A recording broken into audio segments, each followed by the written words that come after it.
தேவனால் பிறப்பதெல்லாம் உலகத்தை ஜெயிக்கும். நம்முடைய விசுவாசமே உலகத்தை ஜெயிக்கிற ஜெயம். பாருங்கள், நம்ம தொடர்ந்து பார்த்து வருகிறோம். விசுவாசத்தினால் எப்படி ஜெயிக்கிறது? விசுவாசன்றது எவ்வளோ பவர்ஃபுல்லான ஒரு வார்த்தை. விசுவாசத்தை அவர் வாழ்க்கையோடு இணைச்சி உலகத்தோடு கனெக்ட் பண்ணுறாரு. அதனால தான் தேவனால் பிறப்பது உலகத்தை ஜெயிக்கின்றார். முதல்ல அங்கே தான் அதை கொண்டு வரார். ரெண்டாவது சொல்கிறாரு, உங்கள் விசுவாசமே உலகத்தை ஜெயிக்கிற ஜெயம். அப்போ இந்த உலகத்தில் நான் ஜெயிக்கக்கூடிய காரியங்கள் ஒன்று இருக்குதுன்னு சொன்னால் அது விசுவாசம். விசுவாசத்தின் மூலமாக தான் எல்லாத்தையும் நாம் என்ன பண்ண முடியும்? ஜெயிக்க முடியும். கடந்த 2 வாரம் காமிச்சேன் எப்படி விசுவாசத்தின் மூலமாய் காரியங்களை சுதந்திரித்து கொள்வது ரொம்ப முக்கியம் பாருங்கள். ஏன்னா இந்த விசுவாசத்தின் மூலமாய் உலகத்தை ஜெயிக்கிறோம் சொல்லும் போதே இது ஒரு யுத்தம் மாதிரின்னு வைங்களேன், அல்லது ஒரு போராட்டம். பவுல் கூட சொல்கிறார் இல்லைங்களா, விசுவாசத்தில் நல்ல போராட்டத்தை போராடினேன் அப்படின்றார். அப்போ ஒரு நல்ல போராட்டம், நல்ல ஒரு யுத்தம். இதை நம்ம ஜெயிக்கவே ஆகணும். அதனால தான் தேவன் அவ்வளோ பெரிய காரியம் அல்லது அவ்வளோ பெரிய ஒரு வல்லமையான விசுவாசத்தை நமக்குள்ளே வச்சிருக்கிறார். அப்போ அந்த வல்லமையான விசுவாசத்தை கொண்டு உலகத்தை எப்படி ஜெயிக்கிறதுன்றதை, எப்படி போராட வேண்டும் என்பதை நம்ம கற்றுக்கொள்ளணும் இல்லையா? அப்போ இந்த உலகத்தில் பாருங்கள், பிசாசு அநேக காரியங்களை சீர்கேடாக்கி வச்சிருக்கிறான். எல்லாமே கெடுத்து குட்டி சேவர் ஆக்கின்னு போயிட்டே இருக்கிறான். காலங்கள் போக போக போக சொல்கிறாங்க, ரொம்ப கெட்டு போயிடுது, இப்போவே இப்படி இருக்கு, இன்னும் எதிர்காலம் எப்படி இருக்குது, இப்போவே இப்படி இருக்குன்னு சொல்கிறாங்க இல்லையா? இப்போவே இப்படி இருக்குன்னு சொன்னால் அது எப்படி சீராக்குறது? யோசிச்சு பாருங்கள். அப்போ ஒரு 20-25 வருஷத்துக்கு முன்னாடி நீங்கள் பார்த்தீங்கன்னா இருந்த பூமிக்கும் சூழ்நிலைகளுக்கும் அரசாங்கத்திற்கும் மாநிலங்களுடைய கோட்பாடுகளுக்கும் எல்லாமே மாறி இருந்தது. இப்போ 20 வருஷத்துக்கு அப்புறம் கழித்து நீங்கள் பார்த்தீங்கன்னா எல்லாமே மாறி இருக்குது. ஏன்னா ஒரு விசுவாசி எதற்காக விசுவாசிக்கிறான் அல்லது அந்த விசுவாசம் எதற்காக அவர்களுக்குள்ளாக துவக்கப்பட்டிருக்குது என்பதை அறிந்து கொள்ளாவிட்டால் இப்படி தான் உலகத்தில் பிசாசானவன் கிரியை செய்வான். பாருங்களேன், இன்றைக்கி பாரெல்லாம் பெருகி போய் கிடக்குது. தெருவுக்கு 4 வந்துடுச்சு பாருங்கள். இன்னும் கொஞ்ச நாள் போனால் ஒவ்வொரு வீட்டுக்கும் பக்கத்தில் கொண்டு வச்சுருவாங்க. சில நேரத்தில் சில தீமைகள்லாம் பெருகி போய் கிடக்குது. சில நேரத்தில் பெங்களூரில் சில இடங்களில் சில தெருவில் ஒரு குறிப்பிட்ட நேரத்துக்குள்ளே போகவே முடியல பாருங்கள். அவ்வளோ கொடூரமாக இருக்குது, அவ்வளோ ஒரு அலங்கோலமாக மாறிப்போச்சு. எல்லாமே ஒரு சீர்கெட்ட நிலைமையில் கொண்டு போய் பிசாசு சேர்த்துட்டான். இது காரணம் என்ன அப்படின்னு பார்த்தீங்கன்னா, விசுவாசத்தை எப்படி சரியான வகையில் இயக்க வேண்டுமோ அப்படி இயக்கியிருந்தால் இவைகளினுடைய கிரியைகளினுடைய தாக்கங்கள் நிச்சயமாக குறைந்திருக்கும். நான் சொல்கிறது உங்களுக்கு புரியுதுங்களா? இன்றைக்கி நீங்கள் எடுத்துங்களேன், இன்றைக்கி கூட நம்ம பார்க்குறோம், நிறைய பிரச்சனை இருக்குது, பார்க்குறோம் அமைதியாக போயிடும்னு வைங்களேன். அப்படி அமைதியாக நீங்கள் போகும்போது உங்களை அது பாதிக்கலை, ஆனால் உங்கள் தலைமுறையை அவர்கள் பாதிக்கும். நீங்கள் செய்ய வேண்டியதை செய்யாமல் இருக்கும் பொழுது அவள் நாட்டில் பெருகும். நம்ம பிள்ளைகள் வளரும் போது அது அந்த கேடுக்கு நேரான வகையில் நம்ம பிள்ளைகளை ஒடுக்க ஆரம்பிக்கும். எதுவுமே நான் சொன்னது விளங்குது. அப்போ ஜெபிக்கிறது, கர்த்தர் சமூகத்தில் இருக்கிறது, அல்ல விசுவாசத்தை கொண்டு தேவனால் பிறப்பதெல்லாம் உலகத்தை ஜெயிக்கிற ஜெயம். என்னுடைய விசுவாசமே உலகத்தை ஜெயிக்கும் என்ற அந்த கோட்பாடுகளை சரியான வகையில் சரியான ரீதியில் நம்ம கையாண்டே வேணும். அது அப்படி விடும் பொழுது என்ன உண்டாகுதுன்னு பார்த்தீங்கன்னா, இப்படிப்பட்ட காரியங்கள் தலைகளாக மாறுது. பிசாசுடைய கிரியைகள் பெருகிட்டே போகுது, கொடூரமாக இருக்குது. சில நேரத்தில் பார்க்கும்போது அப்படியே மனம் வலிக்குது. ஆனால் நம்மளால் ஒன்றும் செய்ய முடியல, ஒன்றும் செய்யறதுக்கு நம்ம முயற்சி எடுக்கிறதில்ல. இது நம்ம ஒன்றும் செய்ய முடியாதுன்னு நம்ம நினைக்கிறோம். தவறு கிடையாது. இவைகள் மேல் நமக்கு ஒரு அதிகாரம் இருக்கிறது. இதை விசுவாசிக்கிறீங்க? இவைகளின் மேல் நமக்கு ஒரு அதிகாரம் இருக்கிறது. பாருங்கள், சில நேரத்தில் யுத்தம் அப்படின்னு சொன்ன உடனே நிறைய பேர் என்ன நினைக்கிறாங்கன்னா, இன்றைக்கி சபையில் கூட சிலர் நினைக்கிறாங்க, கர்த்தர் நம்மளை யுத்தத்துக்கு ஆயத்தம் பண்ண வச்சிருக்கிறார், அதனால் நம்ம சரீரத்தை நல்லா பேணி காக்கணும் அப்படின்னு சொல்லிட்டு காலையில் எழுந்தவுடனே அந்த கொண்டைக்கல்லியை கொஞ்சம் தண்ணியில் போட்டு நல்லா ஊற வச்சு சாப்பிடுங்க பிரதர், உடம்பெல்லாம் நல்லாயிருக்கும், ஜிம்முக்கு சேர்ந்துருங்க பிரதர், தொப்பையெல்லாம் குறைச்சிருங்க பிரதர், நல்லா ஆக்டிவாக இருங்க பிரதர், அப்படி இப்படின்றாங்க. வசனத்தை தெரியாதவங்க பேசுகிற வார்த்தை. உடலில் ஆரோக்கியமாக வச்சுக்கிறது நல்லதுங்க. உடலில் ஆரோக்கியமாக வச்சுக்க வேணான்னு சொல்ல, எனக்கே தொப்பை குறைஞ்சா இன்னும் நல்லா இருக்கும்னு நானே ஆசைப்பட்றேன். அதனால் தொப்பை குறையிறது, உடம்பு ஆரோக்கியமாக இருக்கிறது, நல்ல வகையில் சாப்பிட்றதுலாம் நல்லது. ஆனால் அதுக்கும் இவர் சொல்லுகிற உலகத்தை ஜெயிக்கும் ஜெயம் என்றா பாருங்கள், அதுக்கும் சம்மந்தம் கிடையாது. ஏன்னா இங்கே பவுல் சொல்லும் போது இதை ஒரு கோட்பாடாக கொண்டு போகிறார். வாங்களேன், எபேசியர் 6ஆம் அதிகாரம் வாங்க. எபேசியர் 6, எபேசியர் 6ஆம் அதிகாரம் 12 வாசிக்கிறேன் பாருங்க. 11-12 வாசிக்கிறேன். நீங்கள் பிசாசின் தந்திரங்களோடு எதிர்த்து நிற்க திராணி உள்ளவர்கள் ஆகும்படி தேவனுடைய சர்வாயுத வர்க்கத்தை தரித்துக் கொள்ளுங்கள். ஏனெனில் மாமிசத்தோடும் இரத்தத்தோடும் அல்ல. சொல்லுங்க, மாமிசத்தோடும் இரத்தத்தோடும் அல்ல. அப்போ மாமிசத்தோடு ரத்தத்தோடு போராட்டம் அல்ல இது. இது எப்படி நடக்குதுன்றது அவர் எழுதுறார், பவுல் எழுதுறார். புது உடன்படிக்கையில் சபைகளுக்கு பவுல் எழுதுகிற கோட்பாடு இது. அவர் சொல்றார் பாருங்க, 4 காரியத்தை சொல்றார். 1, துரைத்தனங்களோடும் அதிகாரங்களோடும் இப்பிரபஞ்சத்தின் அந்தகார லோகாதிபதிகளோடும் வான மண்டங்களில் உள்ள பொல்லாத ஆவிகளின் சேனைகளோடும் நமக்கு போராட்டம் உண்டு. முதல்ல ஒன்று தெரிஞ்சுங்களேன், இங்கே சொல்லும் போது எல்லாம் பன்மையில் சொல்றார் பாருங்க. துரைத்தனம் சொல்ல, துரைத்தனங்களோடும் பன்மையில் சொல்றார், எல்லாமே பன்மையில். துரைத்தனங்களோடும் அதிகாரங்களோடும், அதிகாரம் அப்படின்னு சொல்ல, அதிகாரங்களோடும் இப்பிரபஞ்சத்தின் அந்தகார லோகாதிபதிகளோடும் வான மண்டலத்தில் உள்ள பொல்லாத ஆவிகளின் சேனைகளோடும் அப்படின்னு சொன்னால் பன்மையில் பேசுகிறார் பாருங்க. அப்போ பலவிதமான பிசாசை சார்ந்த சில ஆவிகள், பிசாசை சார்ந்த சில காரியங்கள் இந்த பூமியில் அசைவாடுகிறது. எத்தனை பேர் ஒத்துக்கிறீங்க? என்ன பிரச்சனை சொல்கிறீங்க அப்படின்னு சொன்னால், இயேசு ஏன் பிசாசுக்குள்ளே ஓட்டினார்? மனுஷனுக்குள்ளே இருந்து ஓட்டினார். லேகியோன்ற இப்போ ஒரு மனுஷனுக்குள்ளே ஒரு லேகியோன் எண்ணுக்கடங்கா பிசாசுக்குள்ளே இருக்கும்போது அதை துரத்தி விட்டார். இவனை விட்டு வெளியேறுன்னு சொல்லுவார். வாலிபனுக்குள்ளே இருந்த பிசாசை இவனை விட்டு முதல்ல வெளியேறு அப்படின்னு சொல்லி அதை பிடிச்சி வெளியேறி விட்டார் பாருங்க. அப்போ பிசாசு இந்த உலகத்தில் சில காரியங்களை செய்கிறான். அதனால தான் பவுல் சொல்கிறாரு, இவைகளோடு நமக்கு போராட்டம் உண்டு. சொல்லுங்கள், போராட்டம் உண்டு. அப்படி போராட்டமே இல்லைன்னா பவுல் இதை எழுதியிருக்க வேண்டிய அவசியமே இல்லை. அதனால தான் பாருங்கள், நம்ம விசுவாசம்னு வச்சுக்கிட்டு இந்த போராட்டம் இருக்குன்னே தெரியாதனால விசுவாசம் சரியான வகையில் நாம் செயல்படுத்த முடியாமல் போயிடுது. அதனால தான் பிசாசுக்கு கொண்டாட்டம், ராஜ்யத்தை ஏற்படுத்தினே போகிறான். இப்போ நம்முடைய முற்பிதாக்கள், அதாவது விசுவாசத்தில் இருந்தவர்கள், ஆதியிலேருந்து ரட்சிக்கப்பட்டு வந்தவர்கள், ஆதி காலத்து சபையிலேருந்து எடுத்துங்க. தோமா இந்த பூமிக்கு இந்தியாவுக்கு வந்ததுக்கப்புறம் ரட்சிக்கப்பட்டு வந்த காரியங்களை எடுத்துங்க, அவங்களாம் எடுத்துங்களேன். இவங்கெல்லாம் இந்த ஆவிக்குரிய பிசாசினுடைய கிரியைகளோடு எதிர்த்து நின்று இருந்தால் இவனுடைய கிரியைகள் குறைந்தே போயிருக்கும். பாருங்கள், பிசாசை அழிக்க முடியாது, ஆனால் பிசாசி கிரியைகளை நம்மால் அழிக்க முடியும். எத்தனை பேர் விசுவாசிக்கிறீங்க? பிசாசு எப்படி அழிக்க முடியும்னா அது கடைசியில் நடக்கும். அது இயேசு வருகும் பொழுது 1000 வருஷம் அரசாட்சி முடிந்ததுக்கப்புறம் நீங்களும் நானும் ஒரு பெரிய யுத்தமே நடக்கும். அது பெரிய கதை. அது வெளிப்படுத்துகிற விசேஷம் வாசிக்கும் போது நடக்கக்கூடிய சத்தியம் அது. ஆனால் இப்போ அப்படி அல்ல. இப்போ நம்மளை தேவன் எதுக்காக வைத்திருக்கிறான்னு சொன்னால், பிசாசின் கிரியைகளை நாம் அழிக்கக்கூடிய அவருடைய சேனாதிபதிகளாய், அவருடைய புத்திரர்களாய் தேவன் நம்மளை வைத்திருக்கிறார். விசுவாசிக்கிற மட்டும் ஒரு அல்லேலூயா சொல்லுங்கள். அப்போ இந்த உலகத்தில் நம்ம என்ன செய்யணும்னா செஞ்சு ஆகணும். அதனால தான் பாருங்கள், அநேக முறை நம்ம வாழ்க்கையில் நம்ம அதை கண்டுகொள்ளாமல் போயிடணும். எனக்கு நடக்கலை, என் வீட்டு வாசப்படியில் அது வரல, என் குடும்பத்தில் சம்பவிக்கலை, என்னை சுற்றி நடக்கலை அப்படி நம்ம ஒதுங்கி போக போக பிசாசு தான் பண்ணுறா, நம்மளை ஒன்றும் பண்ணுறது கிடையாது. ஏன்னா உனக்கு நடக்கலை, நீ ஒன்றும் பண்ணாது, நான் உன்னை எதாவது செஞ்சேன்னா விட்டுடு அப்படின்றதுனால நம்ம அப்படியே ஒதுங்கி போயிடுறோம். நாம் ஒதுங்கி போகிறதுக்காக கர்த்தர் வைக்கலைங்க, இவர்களோடு எதிர்த்து நின்று யுத்தம் செய்வதற்காக கர்த்தர் நம்மளை தெரிந்து அழைத்திருக்கிறார். எத்தனை பேர் விசுவாசிக்கிறீங்க? ஏமே. அப்போ வானமண்டலத்துள்ள பொல்லாத ஆவி, பிரபஞ்சத்தினுடைய அந்தகார லோகாதிபதிகள், அதிகாரங்கள், துரைத்தனங்கள், இவைகள் எல்லாவற்றிலும் நமக்கு ஒரு போராட்டம் உண்டு. அதுக்கு தான் விசுவாசத்தை கொடுத்தார். அதனால தான் யோவான் சொல்றார், உங்க விசுவாசம் உலகத்தை ஜெயிக்கிற.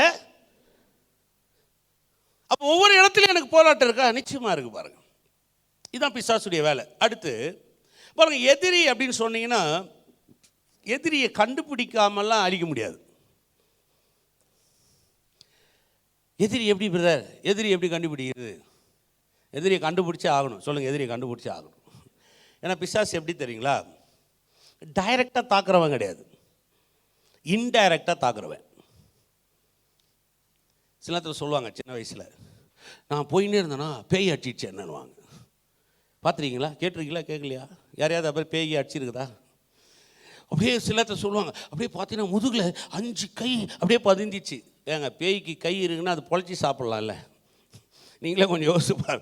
அது கையும் கிடையாது, காலும் கிடையாது, அது மனிதனை அடிக்கவும் முடியாது. நல்லா புரிஞ்சுங்க, அவனை அடிச்சிருச்சு விதர் அடிக்க முடியாது. அது எப்படி செய்யும்னா, ஒரு மனிதனுடைய சக்திக்கு பின்பதாக இயங்கி மனிதர்களுக்கு விரோதமாக எழுப்புகிற காரியத்தை தான் பிசாசு செய்யும். நான் சொல்கிறது விளங்குதா? அதனால தான் பாருங்க, உதாரணம் சொல்கிற மாதிரிலாம் ஒரு புரியிற எக்ஸாம்பிள் எல்லாருக்கும் புரியும். நான் சொல்கிற எக்ஸாம்பிள் டக்குன்னு புரிஞ்சுவீங்க. ஒரு மாமியார் மருமக கதைன்னு வச்சுங்க. புரியுமா புரியாதா? பாருங்கள், எல்லாருக்குமே விளங்கும். பாருங்கள், ஒரு மாமியார் மருமக கதைன்னு வச்சு, நல்ல குடும்பம், நல்ல மாமியார் நல்ல மருமக. மாமியார் வந்து வீட்டு வேலைலாம் செய்வாங்க, மருமகளுக்காக நிறைய காரியத்தை செய்வாங்க. மருமக வேலைக்கு போகிறா. வேலைக்கு போயிட்டு வந்தோடனே மாமியாருக்கும் ரொம்ப சந்தோஷம், ரொம்ப அந்யோன்யமாக வாழ்கிறாங்கன்னு வைங்க, ரொம்ப சந்தோஷமாக இருக்கிறாங்க. எல்லாருக்கும் ஒரு பெரிய ஆச்சரியம், பரவாயில்ல. அவங்களும் 4 பேர்கிட்ட சொல்லுவாங்க, இல்லை எங்கள் மருமக ரொம்ப நல்லவே, எதுவும் பண்ணுறதில்ல, போகிறா வரா, வேலைக்கு போகிறா, அவளுக்கு உதவியாக இருக்கணும்னு வேலை செய்யணும். பக்கத்தில் அதே மாதிரி இன்னொரு மாமியார் இன்னொரு மருமக. ஆனால் இந்த மாமியார் மருமகளும் நல்ல அண்டர்ஸ்டாண்டிங்கில் கிடையாது. இந்த மாமியாருக்கு மருமகளுக்கும் ஆகாது. இப்போ இந்த 2 மருமகளும் வேலைக்கு போயிடுறாங்க. போயிட்ட உடனே இப்போ 2 மாமியாரும் பேசுகிறாங்கன்னு வைங்களேன், என்ன பேசுவாங்கன்னு நினைக்கிறீங்க?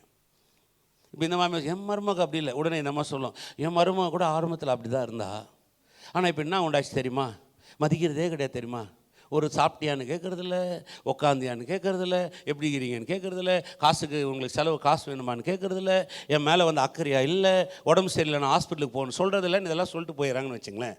இப்போ இந்த நல்ல மாமியாரும் நல்ல மருமக வீட்டுக்கு உள்ளே வராங்க.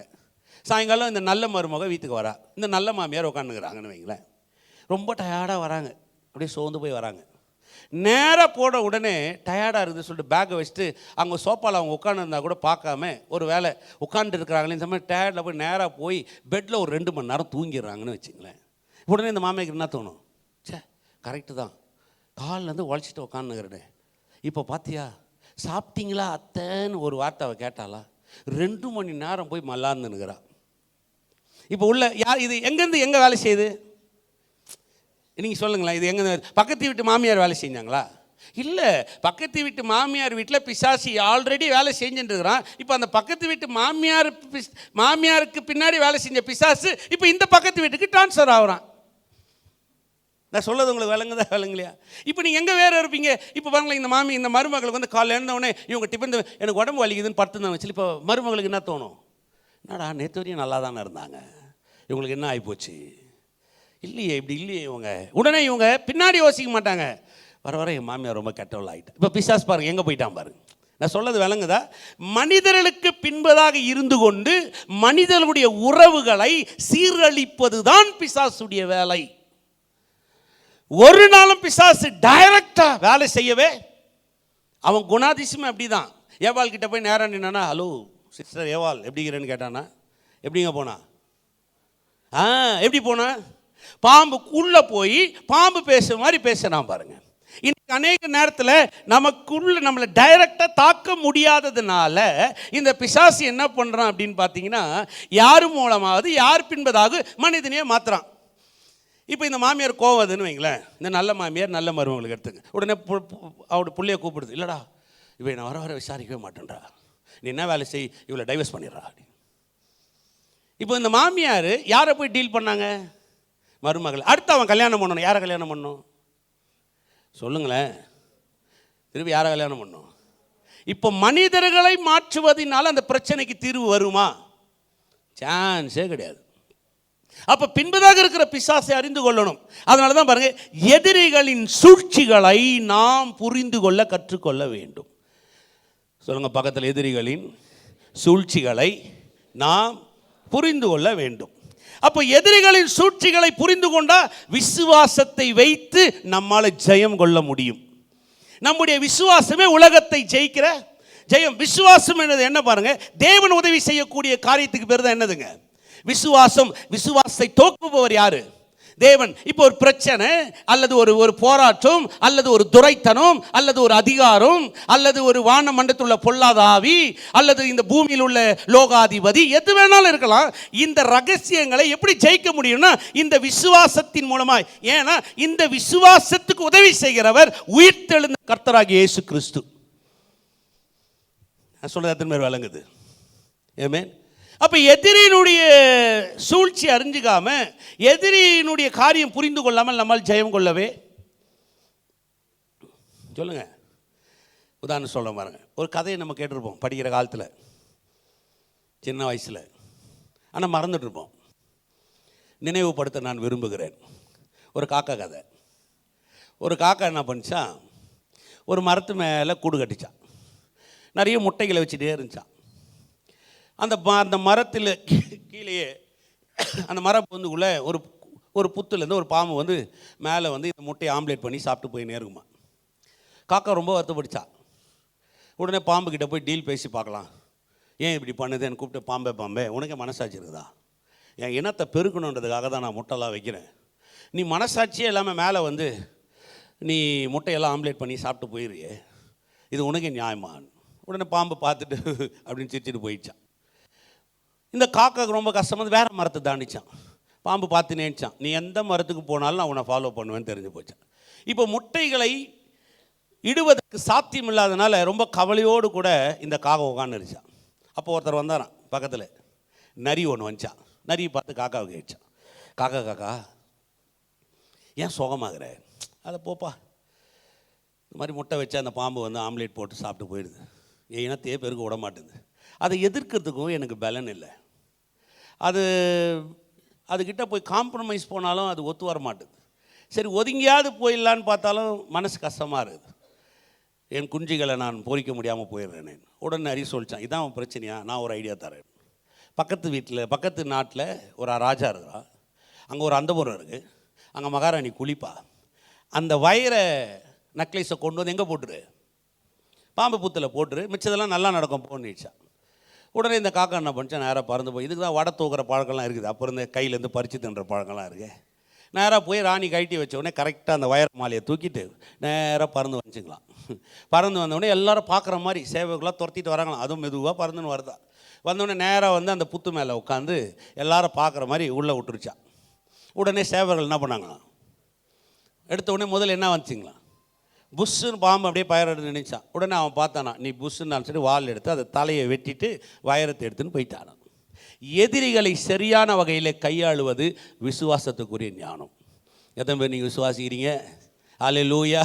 இப்போ அந்த காக்கா சண்டை போட்டுலாம் ஜெயிக்கவே முடியாது. இன்றைக்கி நீங்களே சண்டை போட்டு ஜெயிக்கல, குமாரன் உங்களுக்காக எனக்காக ஜெயித்து வச்சிருக்கிறார்.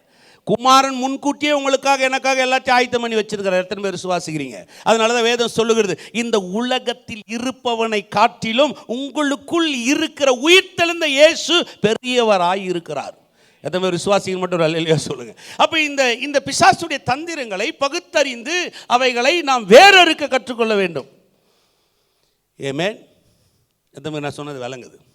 பாருங்க, சில காரியத்தை உங்களுக்கு காமிக்கிறேன் வாங்க. எபிரேயர் 12:4. எபிரேயர் 12:4. எபிரேயர்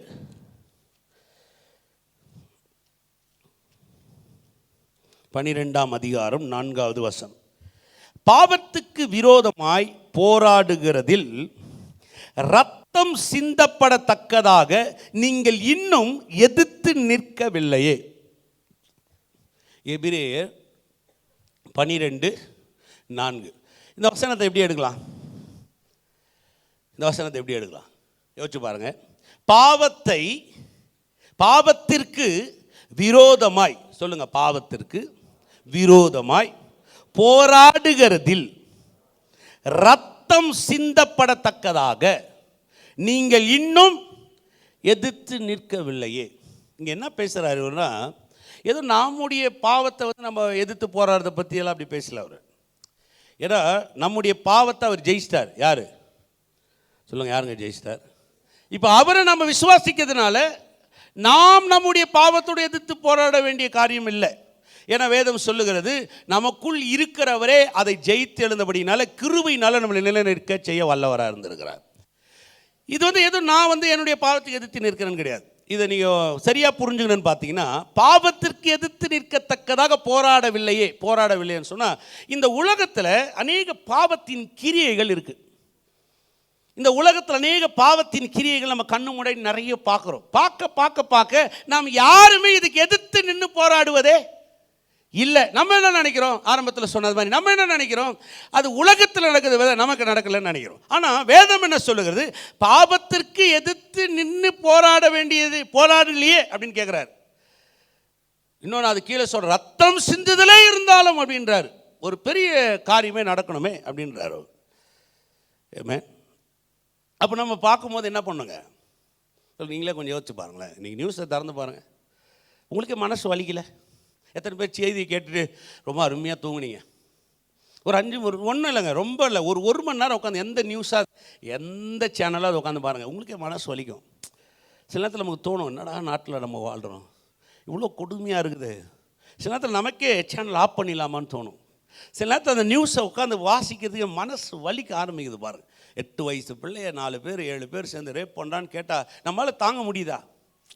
எவ்வளோ கொடூரமாக இருக்குது பாருங்கள். நடக்கிற சம்பவங்களும் காரியங்களும் சூழ்நிலைகளும் ஒவ்வொரு நாளும் அப்படி கஸ்டமர் சில நேரத்தில் 20 நியூஸை ஒரே நேரத்தில் போடுறான். ஏன்னா டைம் இல்லைன்னு சொல்லி 20 வேறு இடங்களில் நடந்த சம்பவங்களை ஒரே நேரத்தில் போட்டு அந்த டிஸ்பிளே அப்படியே போடுறான். அதுக்கப்புறம் இன்றைக்கு நடக்கிற நம்முடைய ஊர் செய்தின்னு ஒன்று போடுறான். இதெல்லாம் பார்க்கவே நம்மளால் என்ன பண்ண முடியலங்க, வேதனையாக இருக்குது.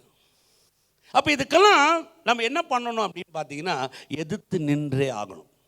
ஏமே எது மாதிரி விசுவாசிக்கிறீங்க பாருங்கள். ஸ்டெர்லைட்டுன்னு நம்ம எல்லாருக்கும் தெரியும். தூத்துக்குடியில் பெரிய போராட்டமே நடக்குது. இன்னைக்கு ஏன் போராட்டம் நடக்குது? 20 ஆண்டுகளுக்கு முன்பதாக உள்ள நுழைஞ்சிருச்சு. 20 ஆண்டுக்குள்ள உள்ள நுழைஞ்சு இப்போ காற்றுகளையே மாசுபடுத்திருச்சு. இப்போ காற்றுகளையே மாசுபடுத்தி பிறந்த குழந்தையிலிருந்து கேன்சர் வருதுன்றாங்க. அங்கே சுவாசிக்கிற காற்றே கேன்சர் உருவாக்குதான். அதனால ஒரு ஊரே எழுப்பி நின்று தாங்க உயிரை விட எதிர்த்து சண்டை போடுறாங்க. 13 பேரை சுட்டுட்டாங்க, ஆனாலும் விட மாட்டேன்றாங்க.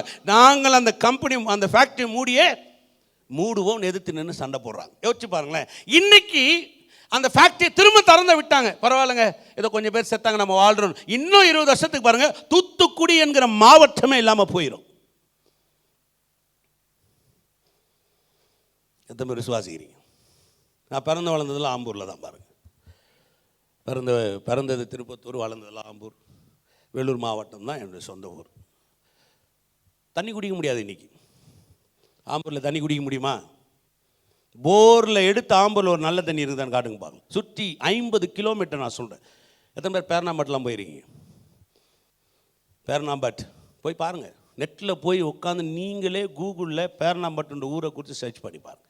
ஊர் முழுவதும் நிலத்தடி கீழே எத்தனையோ அடி, 500-400 அடிக்கு கீழே ஃபுல்லாகவே கெமிக்கல் பாய்ஸ் இருக்குதா பாருங்க. அந்த ஊரில் வருகிற இளநீர் கூட ஆரோக்கியத்துக்குரியது இல்லைன்னு போட்டு வச்சிருக்கான். யோசித்து பாருங்க. விட விட விட விட விட பரவிடுச்சு, எல்லாம் பரவிடுச்சு.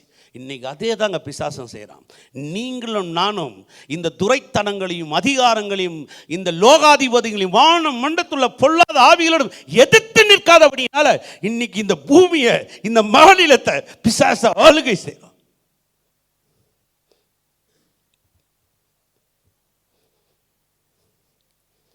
எதுவுமே நான் சொன்னது விளங்குது? சொல்லுங்க. எதிர்த்து நிற்கணும். ஏமே எப்படி எதிர்த்து நிற்கிறது? எப்படி எதிர்த்து நிற்கிறது? இயேசு எதிர்த்து நின்று காமிச்சார். அல்லேலூயா. ராம் முழுவதும் வேதத்தை எடுத்து வாட்சி வரும். மார்க் 1:35 இயேசு வனாந்தரமான ஒரு இடத்திற்கு போய் தனித்து ஜெபம் பண்ணினார். பொழுது விடியுது. போய் பிசாசின் கிரியைகளை அந்த எருசலேமில், அந்த பெத்சாயிதாவில், அந்த கப்பர்நகூமில், அந்த கலிலேயா மத்தியில் எங்கெல்லாம் அவர் கண்ணில் அந்த பிசாசின் கிரியை இருக்குதோ அதை விரட்டி அடைத்து ஒன்றுமில்லாமல் ஆக்கி காமிக்கிறார் இயேசு. எத்தனை பேர் விசுவாசிக்கிறீங்க? இப்போ நீங்களும் நானும் யாருங்க?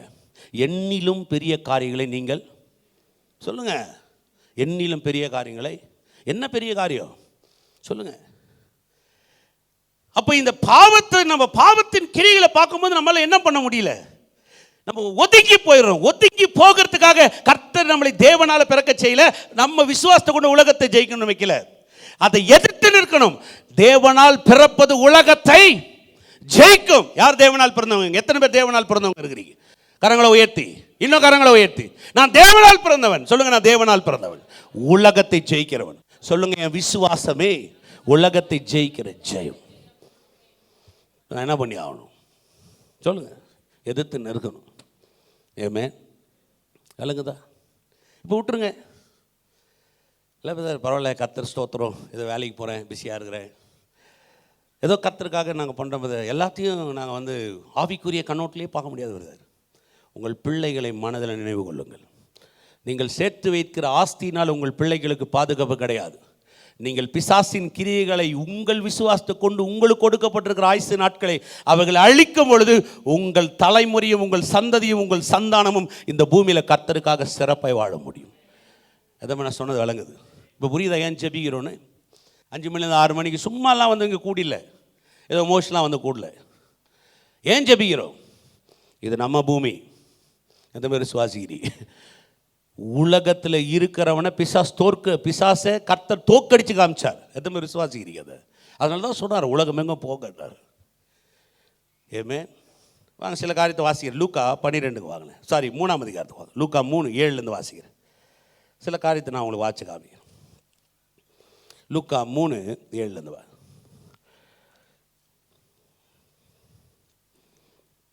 அவன் யோவான் ஸ்நானகனை குறித்து பேசுது. அவன் தன்னிடத்தில் ஞானஸ்தானம் பெறும்படிக்கு புறப்பட்டு வந்த திரளான ஜனங்களை நோக்கி, விரியன் பாம்பு குட்டிகளே, வரும் கோபத்துக்கு தப்பித்துக்கொள்ள உங்களுக்கு வகை காட்டினவன் யார்? மனம் திரும்புதலுக்கு ஏற்ற கனிகளை கொடுங்கள். ஆபிரகாம் எங்களுக்கு தகப்பன் என்று உங்களுக்குள்ளே சொல்ல தொடங்காதிருங்கள். தேவன் இந்த கல்லுகளினாலே ஆபிரகாமுக்கு பிள்ளைகளை உண்டு பண்ண வல்லவராயிருக்கிறார் என்று உங்களுக்கு சொல்லுகிறேன். இப்பொழுதே கோடாரியானது மரங்களின் வேர் அருகே வைத்திருக்கிறது. ஆகையால் நல்ல கனி கொடாத மரமெல்லாம் வெற்றுண்டு அக்னியிலே போடப்படும் என்றான். யோவான் ஸ்நானகன் ஒரு தீர்க்கதரிசி. எத்தனை பேர் தெரியும்? இந்த ஜனங்க என்ன பண்ணாங்க? யூத ஜனங்க எல்லாரையும் கூப்பிட்டுட்டு, அவன் தீர்க்கதரிசி, அவன் ஒரு எலியா, அவன் ரொம்ப பவர்ஃபுல்லாக இருக்கிறான், பேசுறதெல்லாம் ஆச்சரியமாக இருக்கான், அவன் தீர்க்கதரிசின்னு இவங்க தீர்க்கதரிசனை கேட்கறதுக்கு குழந்தைய பிள்ளையெல்லாம் கூட்டின்னு வந்துன்னுக்கிறான். இப்போ வந்த உடனே அவன் என்ன வார்த்தை கேட்குறான் பாருங்க, அந்த வார்த்தையை பாருங்க. அவன் தன்னிடத்தில் ஞானஸ்தானம் பெறும்படிக்கு புறப்பட்டு வந்த திரளான ஜனங்களை நோக்கி, அவன்கிட்ட ஏதோ ஞானஸ்தானம் எடுத்துக்கிட்டு அப்படியே தப்பிச்சிக்கலாம், ஏதோ பிரச்சனை இல்லாமல் போயிடலாம் அப்படின்னு நினைக்கிறான். உடனே அவன் பேசுகிறான், விரியன் பாம்பு குட்டிகளே, வரும் கோபத்துக்கு தப்பித்துக்கொள்ள உங்களுக்கு வகை காட்டினவன் யார்? தீர்க்கதரிசனம் கேட்க வரவங்க கிட்ட இப்படி சொன்னவனே அவங்கள ஒரு மாதிரி ஆகிட்டாங்கன்னா, ஏதோ 4 வார்த்தை நல்லா சொல்லி அனுப்புவோன்னு பார்த்தா ஏன்பா இந்த மாதிரிலாம் பேசுகிறேன் நீ? அவன் சொல்கிறான், நான் உங்களை வரும் கோபத்துக்கு தப்பித்து கொள்ளுகிறதுக்கு என்று உங்களுக்கு வகை காட்டினவன் யார்? அவங்க ஏதோ ஒரு சான்ஸ் கேட்டு வராங்க, எப்படியாவது வாழ்க்கையை குறித்து, குடும்பத்தை குறித்து, வேலையை குறித்து, பொண்டாட்டி பிள்ளையை குறித்து ஒரு தீர்க்கதரிசனம் கேட்டு போகலான்னு வராங்க. ஆனால் அவன் வேற மாதிரி பேசுகிறான். விரியன் பாம்பு குட்டிகளே சொல்கிறான், மனம் திரும்பலுக்கு ஏற்ற கனிகளை கொடுங்கள். ஆபிரகாம் எங்களுக்கு தகப்பன் என்று உங்களுக்குள்ளே சொல்ல தொடங்காதிருங்கள். சொல்லிட்டு தேவன் இந்த கல்லுகளினால் ஆபிரகாமுக்கு பிள்ளைகளை உண்டு பண்ண, ஆபிரகாம் சந்ததின்னு சொல்றீங்களே, கரெக்ட். ஏன் அப்படி சொல்றீங்க? ஏன்னா இப்போ இதில் இருக்கிற காரியம் என்னன்னு உங்களுக்கு புரியல. ஆவிக்குரிய கண்ணோட்டம் என்னன்னு புரியல. ஆபிரகாம்னா யாருங்க? ஒரு இனத்தோட வைக்கல. ஆபிரகாம் எதுக்காக கர்த்தர் கொண்டு வந்தார்னா, இந்த பூமியில குமாரனை கொண்டு வர்றதுக்காக ஆபிரகாமை தெரிந்து கொண்டார். அதனால தான் அவர்கிட்ட சொன்னார், பூமியில வம்சங்களெல்லாம் உனக்குள், உன்னை ஜாதிகளுக்கு சொன்னா, ஏதோ எல்லா ஜாதின்னா ஜாதியாக அந்த உலகத்தில் இருக்கிற எல்லா மனுஷனுக்கும் நான் உன்னை தகப்பனாக ஏற்படுத்தினேன். அதனால தான் அநேக ஜாதிகளுக்கு தகப்பன்றதுக்காக அந்த பேரை மாற்றினார், ஆபிரகாம் அப்படின்னு கொண்டு வந்தார். இவங்க இங்கே யோவான் ஸ்நானகர் சொல்ற, அப்படியெல்லாம் தேவன் இந்த உலகத்துக்கே ஒரு மிகப்பெரிய ஆளாக உங்களை மாற்றி வச்சிருக்கும் பொழுது, நீங்கள் வாழ்க்கையில் தப்பித்து பிழைக்கலான்னு உங்களுக்கு வகை காட்டினவன் யார் அப்படின்னு கேட்குறாரு. நீ கூட பாருங்க, அநேக கிறிஸ்தவங்களுக்கு என்ன சொல்லுங்க, எனக்கு கிறிஸ்தவங்களுக்கு தீர்க்க தரிசனம் ரொம்ப பிடிக்கும். தீர்க்க தரிசனம் வர ஒருத்தட்ட இருக்குதுன்னா வாசப்படில் போய் முட்டி போட்டு நின்றுருப்பாங்க. பிரதர் சொல்லுங்கள், கர்த்தர் என்ன பிரதர் சொன்னார். ஒரு மாதிரி நான் ஒரு இடத்துக்கு பிரசங்கம் பண்ண போகிற மாதிரி, நான் பிரசங்கம் பண்ணும்போது நல்ல வார்த்தைகள்லாம் கேட்டாச்சு. நின்று இந்த மாதிரி 2 ஃபேமிலி வந்தாங்க. அவங்க என்னை கூப்பிட்டுட்டு பேசினேன், பிரதர் ஜெபம் பண்ணிவிட்டு எங்களுக்கு ஜெபம் பண்ணுங்கன்னா ஜெபம் பண்ணி முடித்த உடனே அப்படியே ரொம்ப நேரம் நின்றுந்தாங்க. என்ன இல்லை கர்த்தர் எதோ சொன்னார், என்ன சொன்னார் அப்படியா, வீட்டுக்கு போங்க, உங்கள்கிட்ட நிறைய சொல்லுவார். இல்லை உங்ககிட்ட ஏதோ என்கிட்ட சொல்லியிருக்கிறாரு, உங்ககிட்டையும் சொல்கிறேன்னு சொல்லிடுறாரு, போயிட்டு வாங்க பிரதர். ஏன்னா எனக்கு பயங்கர பசி, 2 செஷன் முடிச்சு நின்றுருக்கிறேன். நான் சொல்லதாளுக்கு வர கோவத்துக்கு பைபிள்லே தலைமையில் நங்கு 4 வச்சுருக்கலாம். புரியுறது கிடையாது. இல்லை பிரதர், ஆண்டவர் சொல்லி இந்த ஷார்ட்கட்டில் எதிர்பார்க்குறது, அதான் சொல்கிறேன் இல்லைங்களா, உங்கள் வரும் கோபத்திற்கு உங்களை தப்பித்து கொள்ளும்படி வகை காட்டினவன் யார்? இன்னைக்கு அப்படி ஆயிடுச்சு பாருங்கள் ஊழியெல்லாம். நீங்கள் ஒவ்வொருத்தருக்குள்ள கர்த்தர் ஒரு மிகப்பெரிய ஆற்றலையும் சக்தியும் தேவன் உள்ள வச்சிருக்கிறார். நீங்கள் ஒரு சாதாரணமான ஆள் இல்லைங்க. அதனால தான் தேவன் சொன்னார், எவனாகிலும் இந்த மலையை பார்த்து பயந்து தள்ளுண்டு போய் என்று சொல்லி தன் இருதயத்தில் சந்தேகப்படாமல் விசுவாசித்தால் அவன் சொன்னபடியே மலைகளை பெயர்க்கலாம். எவனா இந்த காட்டு மரத்தை பார்த்து வேரோடு பிடுகுண்டு போய் கடல் கடலிலே நடப்படுவாயாக சொன்ன அவன் சொன்னபடியே ஆகும். கடலை பார்த்து இறையாதே, காற்றை பார்த்து அமைதலாயிரு. இயற்கையின் மேலும், மலைகள் மேலும், மரத்தின் மேலும், பிசாசின் மேலும், லேகியோன்கள் மேலும் கர்த்தர் காண்பித்த அதே அதிகாரத்தை உங்களுக்கு எனக்கும் காமிச்சிருக்கிறார். அதை மறந்துடாதீங்க. எதுவுமே விசுவாசிக்கிறீங்க. அதான் கிறிஸ்துவம். கிறிஸ்துவம் என்பது ஒரு மதம் அல்லங்க. கிறிஸ்துவம் என்பது விசுவாச வாழ்க்கை. எதுவுமே விசுவாசிக்கிறீங்க. பக்கத்தில் பார்த்து சொல்லுங்க, நான் ஒரு சாதாரணமான ஆள் கிடையாது. நிமிர்ந்து உட்காரணும். நல்லா நிமிர்ந்து சொல்ல, நான் சாதாரணமான ஆள் கிடையாது. அல்லேலூயா. ஆண்டவரே ஆண்டவரே அப்படியே எப்படி இருக்கும் தெரியுமா ஆண்டவர்? நீங்கள் யோசிச்சு பாருங்கள். அதனால தான் வேதம் சொல்லுகிறது, அவர் ரொம்ப பொறுமை உள்ளவராக இருக்கிறார். அவர் எப்படி இருக்கிறாரா? அறிவே இல்லாத ஆட்கள் ஜெபம் பண்ணும்போது கூட பொறுமையாக கன்னத்தில் வச்சு கேட்டுனுக்கிறார் மாதிரி. ஏமே சில எங்கள் வீட்டில் பிள்ளைங்க அப்படி கேட்டிருப்பாங்க, அப்படியே அழுது பிம்பி அப்படி பண்ணி இப்படி பண்ணி ஒரு ஜெம்ஸ் எனக்கு வாங்கி கொடுக்கூடாதா? 5 ரூபாய்க்கு எதுக்கு இவ்வளோ ஆர்ப்பாட்டம்? ஒன்று நான் சொல்கிறது உங்களுக்கு விளங்குது? 5 ரூபாய்க்கடா இவ்வளோ பெரிய ஆர்ப்பாட்டம்? என் ஐஸ்வர்யமெல்லாம் உனக்கு தான்டா ஐஸ்வர்யமாக அதை வச்சு. எத்தனை பேர் விசுவாசிக்கிறீங்க? ஏமேன் அல்லேலூயா. அதனால தான் இயேசு சொன்னார் என்னுடையதெல்லாம். இயேசு சொன்னாருங்க என்னுடையதெல்லாம் உங்களுடையது. சொல்லுங்கள், இயேசு கிறிஸ்துடையதெல்லாம் என்னுடையது. அவர் சொல்ல பிதாவுடையதெல்லாம் என்னுடையது, என்னுடையதெல்லாம் உங்களுடையது. நீங்கள் பாருங்கள், அப்படியே எல்லாம் தலைகீழாகி போச்சுப்பா. கிறிஸ்துவமே ஒரு மாறிங்க. கிறிஸ்துவங்கன்னு சொன்னாவே மைனாரிட்டி, வேலைக்காகாதவங்க, அதுவங்களா வித ரொம்ப ஓவராக கை தட்டுவாங்க. வித கை எதுக்கு தட்டுறோன்னு புரிய வைக்கணும்.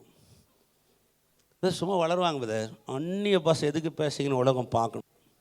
எத்தனை நான் சொன்னது அலங்குது இல்லை வித. அவங்களாம் வந்து இந்துக்கள் 85% உள்ள நாட்டில் அவங்களாம் ஓரத்தில் ஒட்டி பழக்கிறதுங்க. நானும் ஒரு நாள் அங்கேருந்து இங்கே வந்தவன். என்னை யாரும் நாட்டை விட்டு வெளியேற்ற முடியாது. எத்தனை பேர் விசுவாசிக்கிறீங்க? எத்தனை பேர் இங்கே அமெரிக்காவில் பிறந்தீங்க? இது நான் மட்டும்தான் சொல்கிற மாதிரி, இது நீங்கள் இந்தியர்கள் இல்லையா? சொல்லுங்கள், இந்தியா எந்து நான் எதில் வேணாலும் இருப்பேன். நான் சொல்கிறது விளங்கு. நாம் எல்லாம் அமெரிக்காவுக்கு போக வேணும். எவன் சொன்னான்? போட்டுனுக்கிறதே கைட்டு அடிப்பான். நான் சொல்கிறது விளங்குதா? ரத்தம் இந்திய தேசத்துக்குரியது. என் மண், என்னுடைய உயிர் இந்திய தேசத்துக்குரியது. எத்தனை பேர் விசுவாசிக்கிறீங்க இதெல்லாம்? அப்போ அவங்க சொல்கிறத கேட்டவுடனே அவங்களாம் அப்படி அவன் சொல்லுவாங்க. அவன் சொல்கிறதுக்கு யார்? துரைத்தனங்களோடும் அதிகாரங்களோடும் இந்த பிரபஞ்சத்தின் பொல்லாதவர்களோடும் வான மண்டலத்தில் உள்ள பொல்லாத ஆவிகளோடும் நமக்கு நமக்கு அவன் செய்யலை. அவனுக்கு பின்பதாக யார் எதிர்த்து நிற்கிறது? போத்தினே தூங்கின்னு இருந்தால் வாழ்க்கையெல்லாம் சாணம் வந்துடும் நினைக்கிறீங்களா? ஒன்றும் நடக்கிறது இல்லை. எதிர்த்து நிற்கணும். சொல்லுங்கள், எதிர்த்து நிற்கணும். அல்லேலூயா. வேதத்தில் இன்னொரு மறை இருக்குதுன்ற பார்க்கணுங்க. அது என்னெல்லாம் தேவன் வைத்திருக்கிறான்றதை எண்ணி பார்க்கணும். அல்லேலூயா. எப்படி பேசுகிறார் பாருங்க. அடுத்து பாருங்க. அடுத்து 16க்கு வந்துருமா? 16க்கு வந்துருங்க. லூக்கா 3:16. யோவான் எல்லோருக்கும் பிரதி உத்தரமாக, யோவான் சொன்னாங்க எல்லோருக்கும் பிரதி உத்தரமாக, நான் ஜலத்தினால் உங்களுக்கு ஞானஸ்தானம் கொடுக்கிறேன். என்னிலும் வல்லவர் ஒருவர் வருகிறார். என்னிலும் வல்லவர் யாரு? வல்லவர் என்ற வார்த்தைக்கு என்ன அர்த்தம்? வல்லவர், சர்வ வல்லவர். யாரு? இயேசு சர்வ வல்லவர். என்னிலும் என்ன சொல்ல போறாரு? ஞானஸ்தானம்.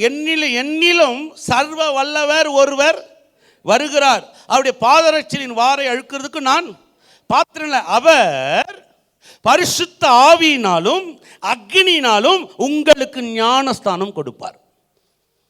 எது எதில் கொடுக்குறாரா? சொல்லுங்க, எது எதில் கொடுக்குறாருங்க? நான் எதில் கொடுத்தேன்? அவர் சொல்றான், அப்பா நான் ஜலத்தினாலும் உங்களுக்கு ஞானஸ்தானம் கொடுக்குறேன். ஆனால் என்னிலும் பின்னாடி ஒருத்தர் வரார், சர்வ வல்லவர் ஒருத்தர் வரார். அவர் எப்படிப்பட்டவராக இருக்கிறார்னா, பரிசுத்த ஆவியினாலும் அக்னியினாலும் உங்களுக்கு ஞானஸ்தானத்தை கொடுக்குறார். எத்தனை ஞானஸ்தானம் எடுத்துருக்கிறீங்க? ஒருவங்க கை வைத்து இன்னும் சத்தமா. இவங்களுக்கெல்லாம் நான் எதெல்லாம் ஞானஸ்தானம் கொடுத்தேன்? சொல்லுங்க, நான் எதிலங்க கொடுத்தேன்? தண்ணீரை கொடுத்தேன். ஆனால் அவர் எதில் கொடுக்குறாரு? பரிசுத்த ஆவியினாலும் வல்லமையினாலும். நீங்கள் எப்போ நான் ஞானஸ்தானம் கொடுத்தனோ அதுக்கப்புறம் அவர் உங்களுக்கு ஒன்று கொடுத்தார். அது கண்களில் பார்க்க முடியல. பரிசுத்த ஆவியினாலும். இப்போ நான் கொடுத்தது தண்ணினால, அவர் கொடுத்தது பரிசுத்த ஆவியானவர்னா யாருங்க? எந்த கிறிஸ்துவ மேல் புறாவை போல ரூபம் கொண்டு இறங்கி கிரியைகளை நடப்பித்தாரோ அதே ஆவியானவரை அவர் சொல்றார், நான் போகிறது உங்களுக்கு நல்லது, என் பிதாயை அனுப்பின ஆவியை நான் உங்களுக்கு அனுப்புகிறேன்றார். ரெண்டாவது சொல்றாரு அக்னியினாலும். சொல்லுங்க அக்னியினாலும். அக்னினா என்ன? அக்னினா ஃபயர். என்னது? எரிக்கிற தன்மை உள்ளது. அதுக்கு பேர் என்னதுங்க? சொல்லுங்க என்னங்க?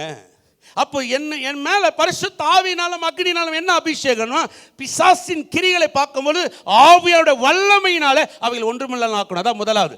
ரெண்டாவது, அதே அக்னியினால அவைகள் எல்லாம் சுட்டரிக்க கற்றுக்கொள்ள வேண்டும். அதுதான் தேவன் உங்களுக்கு எனக்கு நியமித்து வைத்திருக்கிறது. அதனால தான் சொல்றாரு, தேவனால் பிறப்பது உலகத்தை ஜெயிக்கும், நம்முடைய விசுவாசமே உலகத்தை ஜெயிக்கிற ஜெயம். அப்ப என் மேல கர்த்தர் ரெண்டு வல்லமை வச்சுக்கிறார். ஒன்னு ஆவியானவர், இன்னொன்னு அக்னியின் அபிஷேகம். அது மாதிரி விசுவாசிக்கிறீ பக்கத்தில் பார்த்து சொல்லுங்க, என் மேலே ஆவியானவர் இருக்கிறார், அக்னியினாலே இருக்கிறார். விளங்குதா? ஏதோ நம்ம நினச்சிக்கலாம் விதை, நாங்களும் அப்படியே இப்போல்லாம் நாங்கள் மறுபிறப்பு அடைஞ்சிட்டோம். மறுபிறப்புன்ற வார்த்தை என்ன தெரியுங்களா? மறு ஜென்மம்னு அர்த்தம். மறுபிறப்புக்கு இன்னொரு மொழிபெயர்ப்பு என்ன சொல்லுது? மறு ஜென்மம். என்றைக்கு கர்த்தராகிய இயேசு கிறிஸ்துவே ஆண்டவர் நான் மறுபிறப்பு அடைந்து அந்த ஞானஸ்தானத்தை எடுக்கிறனோ, அது பிறப்பு மாத்திரமல்ல, இன்னொரு ஜென்மமாய் கர்த்தர் இந்த பூமியில் என்னை வைத்திருக்கிறார்னு அர்த்தம். அல்லேலூயா. யாருக்காக? பிசாசின் கிரியைகளை அழிப்பதற்காக. எத்தனை விசுவாசிக்கிறீங்க? அப்போ பார்க்குறதெல்லாம் என்ன பண்ணோம் சொல்லுங்க? ஒன்றும் விடக்கூடாது. யோசிச்சு பாருங்க. ரோட்டில் போகிறீங்களா, ஒயின் ஷாப்பை பார்த்தீங்கன்னா, இயேசு நாமத்தினால் என்னுடைய மாநிலத்தில் இவைகள் தடை செய்யப்படுவதாக ஜபிச்சா நடக்கும். நம்ம என்ன நினைக்கிறோம்? பாவிங்க அங்கங்கே ஓப்பன் பண்ணி வச்சுக்கிறாங்க. இதை சொல்கிறதுக்கு நீங்கள் வேணுமா? இதுக்கு உங்களுக்கு ஒரு ஆவியானவர், இதுக்கு ஒரு அக்னி அபிஷேகம் வேணுமா? பொல்லாதவனுங்க. சில நேரத்தில் ஒருத்தர் கிறிஸ்டியன் வீட்டுக்கு என்னை கூப்பிட்டுருந்தார். அவங்க பையன் பயங்கரமாக சரக்கு அடிக்கிறான், பயங்கரமாக அடிக்கிறான். ஆலோசனை கொடுக்கணும். கூப்பிட்டு அவங்க அப்பா சொல்கிறார், குடிக்க வேணான்னு சொல்லாதீங்க, கொஞ்சமாக குடிக்க சொல்லுங்கள். எப்படி இருக்கும்னு நினைக்கிறீங்க? எனக்கு ஊழியர் செய்கிறது பாருங்கள். இதை நான் எப்படி கொஞ்சமாக குடின்னு நீங்கள் சொல்லிட்டு நீங்கள் எனக்கு சொல்லுங்கள். முதல்ல கேட்கணும், ஏப்பா எவ்வளோப்பா குடிக்கிறேன்? ஒரு ஃபுல் அடிக்கிறேன் பாஸ். ஒரு வேலை செய்ப்பா, இன்னிலேருந்து 3 குவார்ட்டர் சாப்பிடு, 4 குவார்ட்டராக சாப்பிடாது. அப்புறம் என்ன பண்ணிட்டோம்? அப்புறம் 2 குவார்ட்டராக சாப்பிடுப்பா. அப்புறம் 1 குவார்ட்டர் சாப்பிடு. அதுக்குள்ளே அவனே போய் சேர்ந்துருவான் பாருங்க. நான் சொல்கிறது விளங்குது அவங்களுக்கு? குடிக்காதன்னு சொல்ல வேணாம். இது சொல்கிறது யாருங்கன்னா, அவங்க அப்பா அம்மாவே. குடிக்காதன்னு சொல்லாதீங்க, கொஞ்சமாக குடின்னு சொல்லுங்கள் பாஸ். முதல்ல சொன்னேன், நீங்கள் நான் டெய்லி கொஞ்சமாக சாப்பிடுவேன். இது எங்கேருந்து வந்துச்சு? இவங்கள வச்சுன்னு ஒயின் ஷாப்பை மூட முடியுமா? அவங்களே முட்டி போட்டு ஜெபம் பண்ணுவாங்க, ஆண்டவரே ஒயின் ஷாப்பெல்லாம் மூடுறாதீங்க, ஆண்டவரே ஒயின் ஷாப்பெல்லாம் மூடுறாதீங்க, எங்களுக்காக ஒரு 5 கடையாவது திறந்து வச்சுருங்கன்னுவாங்க.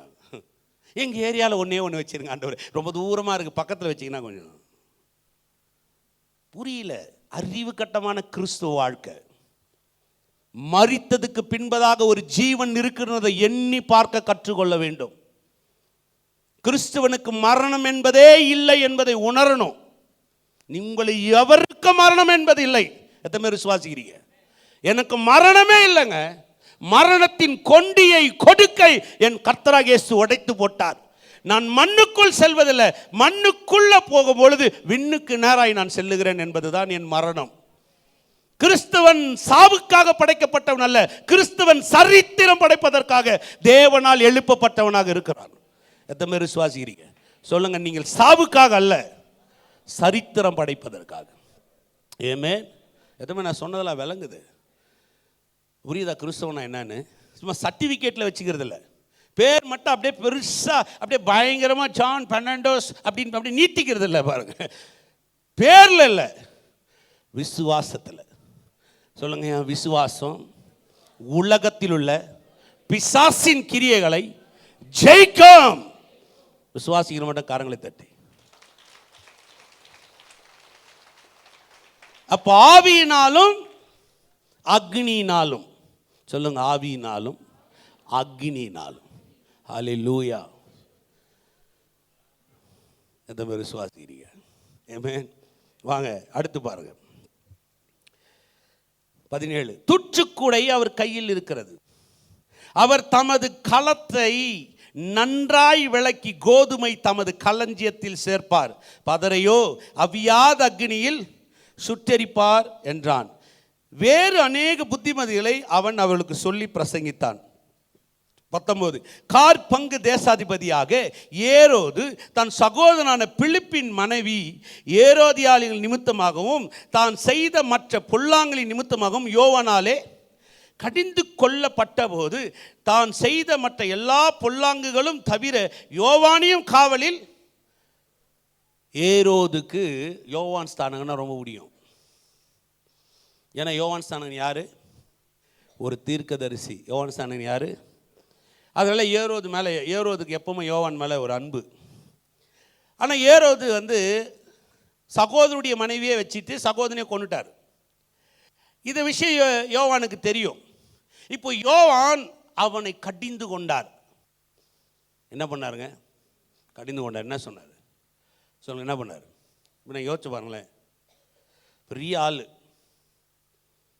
ஒரு 1000 கோடிக்கு அதிபதியாகிறாருன்னு வச்சுங்க உதாரணத்துக்கு. அவர் உங்களுக்கு அப்படியே பக்கத்தில் ரொம்ப ஃப்ரெண்டு. இப்போ அவர் ஒரு இல்லீகலாக ஒன்று பண்ணுறாரு. நீங்கள் என்ன பண்ணுவீங்க? நமக்கு என்ன தேவையோ அதை மட்டும் பார்த்துக்கலாம். அவன் பர்சனல் நம்ம என்ன பண்ணக்கூடாது. நான் சொல்கிறது விளங்குதா? விளங்கணும் மட்டும் சொல்லுங்க பார்க்கலாம். நம்ம என்ன பண்ணுவோம்? என்ன நமக்கு என்ன வருதா வந்துச்சு, ஏதோ அவரால் இந்த ஊழியம் நடக்குது பார்த்தார், அவர் தான் ஏதோ சப்போர்ட் பண்ணுகிறார். ஏரோதாக இருந்தாலும் அங்கே சொல்லப்படுதுங்க, பாவங்களின் நிமித்தம் அவர்களுக்கு வாங்க. எபிரேயர் 4:12 அப்படியே வாங்க. அந்த வார்த்தை அப்படியே வாசிக்கணும். அப்போ தான் அந்த இடத்துல பொருந்தும், அப்படியே எக்ஸாக்டாக பொருந்தும். 12:4 பாவத்திற்கு விரோதமாய் போராடுகிறதில் ரத்தம் சிந்தப்படத்தக்கதாக இன்னும் எதிர்த்து நிற்க வில்லையே. ஏரோது தவறு செய்யும் பொழுது ஏரோது பண்ற பிரச்சனையை பார்த்துட்டு, அந்த பாவத்தை பார்த்துட்டு, இப்ப அப்படியே யோவான் ஸ்நானகன் சும்மா இல்லை. யோவான் ஸ்நானகன் சும்மா இல்லை. கொண்டு போய் அவனை ஜெயிலில் போட்டான். கொலை செய்யல, என்ன பண்ணா? ஜெயிலில் போட்டான். அதுக்கப்புறம் நீங்க வாட்சி பாருங்க. ஏன்னா அவன் யோவான் இடத்தில் சில காரியத்தை எதிர்பார்க்கிறான். யோவானை கொலை செய்ய அவனுக்கு மனசு வரல. ஏன்னா யோவான் சொல்லுகிற வார்த்தைகள் அவனுக்கு அவசியமா இருக்கு. ஆனா யோவான் அவனை ஒரு நாளும், யோவான் ஸ்நானகன் அவனை குறித்து ஒரு நாளும் பயப்படலங்க. உடனே நீங்க பாருங்க, ஏரோதினுடைய அந்த மனைவி, அவனுடைய அண்ணன் மனைவி, அவனுக்கு ஏரோதுக்கு பிறந்த நாள் வரும்போது தன் மகளை நடனமாட வைத்து அவனை களிப்புக்குள்ளாய் கொண்டு சென்று அவனுக்கு என்ன வேண்டும் என்று கேட்க வைத்து, யோவான் ஸ்நானுடைய தலை எனக்கு வேண்டும். இப்போ யோவான் ஸ்நானை தலை வெட்டப்படுகிறது. எதுக்காகனா அவன் எதிர்த்து நின்றான். நான் சொல்றேன், பிசாசின் கிரியைகளை நாம் என்ன பண்ணி ஆகணும்? எதிர்த்து நின்றே ஆகணும். என்னென்ன இருந்தாலும் எதிர்த்து நின்றே. அதுதான் நம்முடைய விசுவாசம். இயேசு அங்கே இருந்தார். அந்த சம்பவம் நடக்கும்போது இயேசு அந்த ஊரில் அந்த சம்பவம் நடக்கும்போது இருந்தாரா? இருந்தார். அமைதியாக இருந்தாரா? என்ன பண்ணார்? உடனே பிதாவே யோவானை எப்படியாவது காப்பாற்றிருங்க. இல்லை, அமைதியாக இருக்கிறார். சம்பவங்கள்லாம் நடக்குது, அடக்கம் பண்ணிட்டாங்க. இயேசு அதை குறித்து ஒன்றும் பேசவே இல்லை. ஆமென். எத்தனை நான் சொன்னது விளங்குது? நான் சொல்கிறேங்க, பிசாசின் கிரியைகளை அழிப்பதற்காகவே மனுஷகுமாரன் வெளிப்பட்டார். எத்தனை பேர் விசுவாசிக்கிறீங்க? ஆமென். நானும் உங்களுக்கு சொல்கிறேன், உங்களை தேவன் நியமித்து வச்சிருக்கிற காரணம் என்ன? பிசாசின் கிரியைகளோடு ஒரு நாளும் அப்படியே பார்த்துட்டு காம்ப்ரமைஸ் போகிறதல்ல. நம் விசுவாசத்தை கொண்டு இந்த உலகத்தை ஜெயிக்கிற ஜெயத்தை எடுத்து காமிக்கணும். ஆமென். எத்தனை விசுவாசிக்கிறீங்க? அதனால தான் யோவான் ஸ்நானகன் சொல்றார், நான் உங்களுக்கு ஜலத்தினால கொடுக்குறேன், ஆனால் எனக்கு பின்பதாக ஒருத்தர் வருகிறார், அவர் ஆவியினாலும் அக்னினாலும் உங்களுக்கு ஞானஸ்தானம். ஆமென். அடுத்து சீக்கிரமா பாருங்க. நான் சொன்னேன்ல, சாத்தான் எப்பொழுதுமே அந்த நேரடியான தாக்குதலுக்கு வருவதே கிடையாது. மனிதனுக்கு விரோதமாக மனிதர்கள் ஏற்படுத்துகிறான் 4 காரியங்களை, அவனுடைய தந்திரங்கள். இதை சொல்லி டக்குன்னு முடிக்கிறேன். 4 காரியங்கள் எழுதிக்கலாம். முதலாவது, மனிதனுக்கு விரோதமாய் மனிதர்களை எழுப்புவான். மனிதர்களுக்கு விரோதமாய் மனிதர்கள் எழுப்புவான். 2வது, தற்கொலை தான் உன் வாழ்க்கையின் முடிவு என்பது தங்களை தாங்களே கொலை செய்யும்படி எழுப்புவான். 3வது, கூட்டத்துக்கு விரோதமாய் கூட்டத்தை எழுப்புவான். இனக்கலவரங்கள், மதக்கலவரங்கள், ஜாதி கலவரங்கள், மாநில கலவரங்கள், இதை எழுப்புவான். 4வது, தேவனுக்கு விரோதமாக மக்களை எழுப்புவான். ஏன்னா மக்களுடைய பொல்லாப்பையும் மக்களுடைய காரியங்களையும் சீர்குலைத்து அந்த ஜனங்களை தேவனுடைய கோப்பாக்கினிக்கு நேராய் கொண்டு வந்து தேவனே அந்த கோப்பானிகள் மேல் செலுத்தும்படி மக்களை விரோதம் எழுப்பி காண்பார். இது 4 தான் பிசாசுடைய தந்திரங்கள். நல்லா புரிஞ்சுக்கணும். ஒன்று என்ன? மனிதனுக்கு விரோதமாய் மனிதர்கள் எடுப்பான். 2வது தற்கொலை, தன்னைத்தானே கொலை செய்து கொள் என்ற காரியத்தை எழுப்புவான். 3வது கூட்டத்துக்கு கூட்டமாய் ஜனங்களை விரோதமாக என்ன பண்ணுவான்? இனக்கலவரம், மதக்கலவரம், மாநில கலவரம், மொழி கலவரங்கள், ஜாதி கலவரங்கள் இவையெல்லாத்தையும் ஏற்படுத்துவான். 4வது மக்களை விரோதமான செயலுக்கு கொண்டு போவான். சோதோம் கோமோராவை போல சில விரோதமான காரியங்கள், ஆராதன் முறைமைகள். தேவன் எதை அருவருக்குகிறாரோ அந்த அருவருக்கிற காரியங்கள் மக்கள் அதை நேசித்து செய்யக்கூடியவர்களாய் மாற்றி தேவனுடைய அந்த கோப்பாக்கினை இந்த பூமியில் கொண்டு வரக்கூடியவனாய் மாற்றுகிறார். இது 4ம் பிசாசுடைய தந்திரங்கள். பாருங்க, முதலாவது இது 4 வசனத்திலே காட்டலாம். முதலாவது மனிதனுக்கு விரோதமாய் மனிதன். நீங்கள் வாசித்து பாருங்க. காயின் ஆபேல். ஆபேல் பலியை செலுத்துகிறான். கர்த்தர் அங்கீகரிக்கிறார். காயினுக்கு என்ன வருது? ஏன் உடனே அந்த கோபம் வந்த உடனே அந்த கோபம் என்ன வருது? எரிச்சல். அது எரிச்சல் என்ன பண்ணுது? ஆபேலை கொலை செய்து. பாருங்க எவ்வளோ கொடூரம் பாருங்க. சொந்த சகோதரங்க. இன்னைக்கு நீ யோசிச்சு பாருங்க, குடும்பங்களில் நிறைய பிரச்சனைகள். சகோதரர்கள் சொத்துக்காக அடித்து கொள்வது, கோர்ட்டுக்கு போகுது.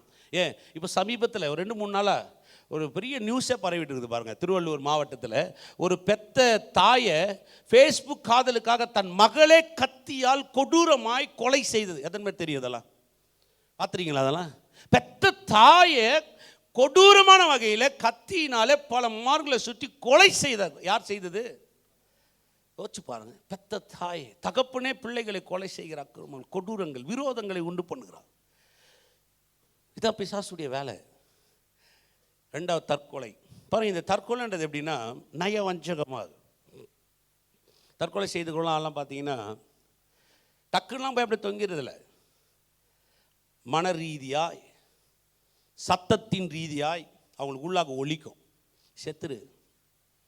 உங்களில் கூட அநேகருக்கு அந்த மாதிரி கேட்டிருக்கும். செத்துரு, நீ வாழ்ந்து என்ன பண்ண போகிற? செத்துட்டா உனக்கு பிரச்சனையே இல்லை. தங்களை தாங்களே கொலை செய்து கொள்வதுக்கு பேர் தான் தற்கொலை. தங்களை தாங்களே என்ன பண்ணிக்கணும்? விழுந்துரு.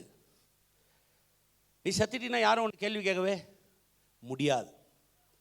உன் முடிவு இவ்வளோதான். பெருசாக யோசிக்காத. பொழுது விடையும் போது உன் உயிர் உன் இடத்தில் இல்லைன்னு சொன்னால் உன்னை யாரும் கேள்வி கேட்கவே முடியாது. பிசாசுடைய தந்திரங்கள் இவைகளுக்கு எதிர்த்து நிற்கும். 3வது இனக்கலவரம், மொழி கலவரம், மத கலவரம், ஜாதி கலவரம். ஜாதி, அந்த ஜாதி, இந்த ஜாதிக்காரனை கொலை செய்யணும், வெட்டு பரவாயில்லன்றா, ஜெயிலுக்கு போ பரவாயில்ல. ஜாதி கலவரம், முதல்ல பிசாசுடைய பெரிய தந்திரம் பாருங்க, பெரிய தந்திரம். 4வது நீங்களே யோசிச்சு பாருங்க. இன்னைக்கு உலகத்தை சீர்கெட்டு வச்சு நான் திருமணம் பண்ணிக்கலாம். தேவனால் அதை பார்க்கவே முடியாது. ஆதியாகமம் 6ஆம் அதிகாரம் 6வது வசனத்தை வாட்சி பாருங்க. வேதம் சொல்லுகிறது, அழிவு வருவதற்கு முன்பாக மனிதர்களை நான் இந்த பூமியில் உண்டாக்கப்பட்டதுக்கு கர்த்தர் மனஸ்தாபப்பட்டாராம். மனிதர்கள் இந்த பூமியில் கர்த்தர் உண்டாக்கப்பட்டதுக்கு என்ன பண்ணாராம்? மனஸ்தாபப்பட்டாராம். ஏன்? அருவருக்கத்தக்கதான காரியங்களை மனிதன் செய்கிறான். மிருகங்களோடு புரளுவது, தேவனுக்கு எதிரான காரியங்கள். நிறைய சொல்லினே போகலாம். இது நிறைய விஷயங்கள் என்னால் இங்கே பேச முடியல. காலை 6 மணி ஜபத்தில் நிறைய விஷயங்கள் நான் அதை பேசிக்க பாருங்க. அருவருக்கத்தக்கதான காரியங்கள் வெளிப்படுத்தின விசேஷத்தை வாட்சி பாருங்க. ஒரு பொல்லாங்கன் எழும்பி, ஒரு பழைய பாம்பாக வலு சர்வம் எழும்பி கர்த்தருக்கு விரோதமாக ஜனங்களை அருவருக்கத்தக்கதான காரியங்களை அவைகள் செய்ய வைக்கும். வாட்சிங்கன்னா உங்களுக்கு அதெல்லாம் வரும். 1 ராஜாக்கள் 10 வாட்சிங்கன்னா சாலமோன் அஸ்திரோத் என்னும் ஒரு தேவதையை பண்ணான். அது அருவருக்கத்தக்கதான காரியங்களை செய்ய வைக்கிறது. அருவருக்க, தேசத்தை அருவருக்கும், ஜனங்களை அருவருக்கும், குடும்பங்களை அருவருக்கும். இப்போ தேவன் அந்த இடங்களை கோப்பாக்கினியில் கொண்டு வர சூழ்நிலையை உண்டு பண்ணுவான். இவைகள் 4மே நம்முடைய விசுவாசத்தை கொண்டு நம்ம ஜெயிச்ச காமிக்கணும். ஆமென்.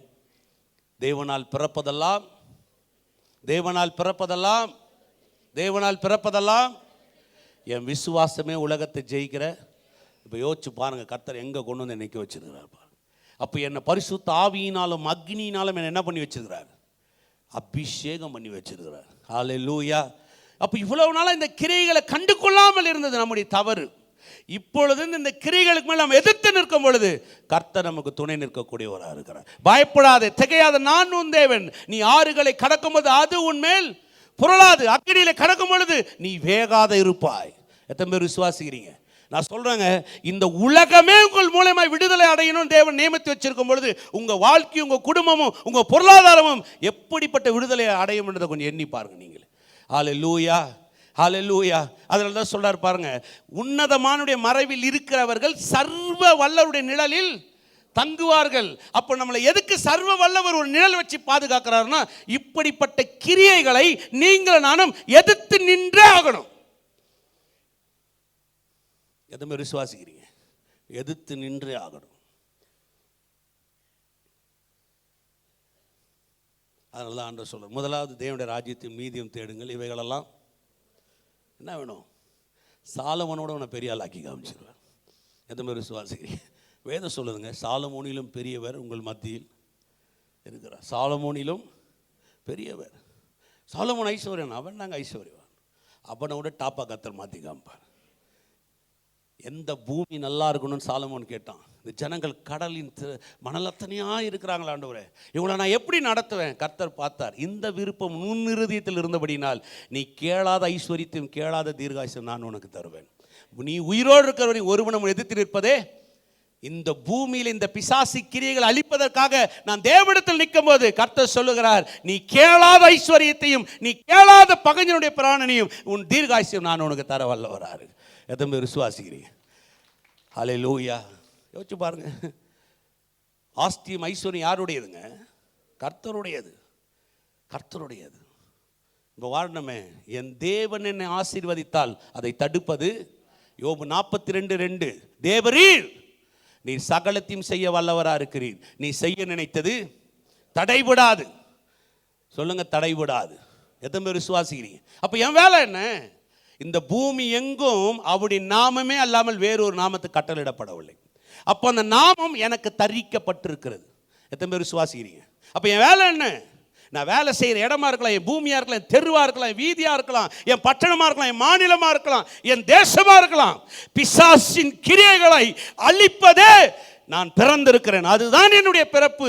தேவனால் பிறப்பதெல்லாம் உலகத்தை ஜெயிக்கும். என் விசுவாசத்தை கொண்டு இந்த உலகத்தை ஜெயிக்கிற ஆற்றலையும் சக்தியிலையும் ஆவியானவர் மூலமாய், அக்னியின் அபிஷேகத்தின் மூலமாய் கர்த்தர் உங்க மேல பொழிந்தருள் இருக்கிறார். எத்தனை பேர் விசுவாசிக்கிறீங்க? ஆமென். விடக்கூடாது. சொல்லுங்க பக்கத்தில், விடக்கூடாது. ஆமென். இவ்வளோ நாள் தெரியாத போச்சே, இப்போ தெரிஞ்சிச்சுல்ல. இப்போ தெரிஞ்சிச்சு, ஆக்டிவேட் ஆயிடுங்க, அவ்வளோதான். ரீசார்ஜ் பண்ணியாச்சே. பேலன்ஸே இல்லாமல் இருந்துச்சு, இப்போ ஃபுல் டாக் டைமில் இருக்கிறீங்க. எத்தனை பேர் விசுவாசிக்கிறீங்க? ஆமென். சொல்லுங்க, விட மாட்டேன். சொல்லுங்க பக்கத்தில், விடக்கூடாது. ஹல்லேலூயா. தெருவில் போகும்போது ஜெபம் பண்ண போங்க, இயேசு நாமத்தினது குடும்பங்கள் தொடப்படுவதாக, கட்டுக்கள் முறிக்கப்படுவதாக, தெய்வ சமாதானம் நான் இருக்கிற ஸ்தலம் ஃபுல்லாக நிரம்பி இருப்பதாக, என் அப்பார்ட்மெண்ட்ஸ் முழுவதும் கர்த்தருடைய சமூகம் நிரம்பி இருப்பதாக. ஆண்டவரே நீரே ஜீவன், நான் இருக்கிற இடத்துல வானத்தின் வாசலாய் கர்த்தர் என்னை வைப்பீராக. எத்தனை பேர் விசுவாசிக்கிறீங்க? அப்பார்ட்மெண்ட்ஸில் இருக்கிற எல்லா அந்தகார சக்தியிலும் வான மண்டலத்தில் பொல்லாத ஆகிலும் இப்பிரபஞ்சத்தின் லோகாதிபதியிலும் இயேசுவின் நாமத்தில் முறியடிப்பதற்காகவே நான் தேவனால் பிறந்தவன். என் விசுவாசமே இந்த உலகத்தை ஜெயிக்கிற. எத்தனை பேர் விசுவாசிக்கிறீங்க? ஹல்லேலூயா. பிரச்சனை வராதா? வேடனுடைய கண்ணிக்கும் பாலாக்கும் கொள்ளைனுக்கும் அவர் உங்களை தப்புவிப்பார். ஹல்லேலூயா. உனக்கு எதிராய் ஒரு வழியாய் புறப்பட்டு வருவான், எதிர்த்து நில்லுங்கள், 7 வழியாக உங்களுக்கு முன்பதாக ஓடி போவான். நான் சொல்லுகிறேன், ஒரு சேதமும் உங்களுக்கு வருவதே கிடையாது. ஹல்லேலூயா. பிசாசு உங்கள் காலின் கீழே தூசியை விட மட்டமாக கத்தர் வைக்க வல்லவராக இருக்கிறார். விசுவாசிக்கிற மட்டும் கரங்களை தட்டி ஒரு ஆமென் சொல்லுங்க.